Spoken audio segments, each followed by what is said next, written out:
in the broadcast booth tonight with one of the guys who is not in the lineup, wishes he was, against his former team, Wes O'Neil. Wes, thanks for coming in tonight. Thanks for having me.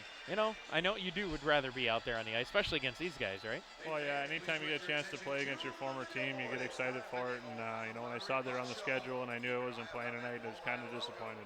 Well, and I know you had a great moment earlier this year when you scored in overtime against these guys. Yeah, that was definitely a great feeling. I skated by the bench and the coach just looked at me and shook his head. And, for that night, it was a little bit of a party. Yeah, no question about it, Wes. You're one of the guys we've been talking about the shuffling of the Toledo roster. It's been crazy. We got all kinds of new guys out here and in and out since the lockout ended. You're one of the guys that's been shuffled around a little bit as well, because you went up to Providence, left Florida to go up to play with Providence for a couple games. Yeah, it was one heck of a road trip. We got down to Florida. I got to play 2 games down there, and then Friday night after the game, I got the call that I was going up, so I jumped on a flight 4 a.m. Saturday morning and got to Providence, played 2 games there, practiced all week, and then I met the team back here to go to Fort Wayne. So it was definitely a long couple of weeks, but it was a good experience to get back in the American League and, to play that level of hockey again.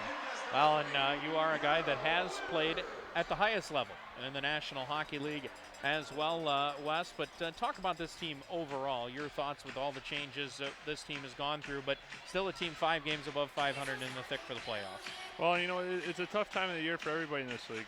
It's unprecedented territory with the lockout and, being a feeder league, we lose a lot of guys. But we've been fortunate to keep our nucleus together most of the year, and coach has done a good job of bringing in guys that, fill the roles that we need. And, tonight's tough coming off a 4-day break, and, you're not used to the pace of it again. And, I think we'll be fine down the stretch here, and we're building a team that's hoping to make a long run in the playoffs. We haven't had playoff hockey here in Toledo in a while, and, I've been on the other end of it to make sure that it hasn't happened, and now that's my goal this year to make it happen. All right, let's take a little bit off the ice real quick. I got to ask you, when you're away from the rink, what is entertaining Wes O'Neill right now? What is entertaining me? And you know what? I actually just got engaged to my fiancée, Nicole. Congratulations. So thank you very much.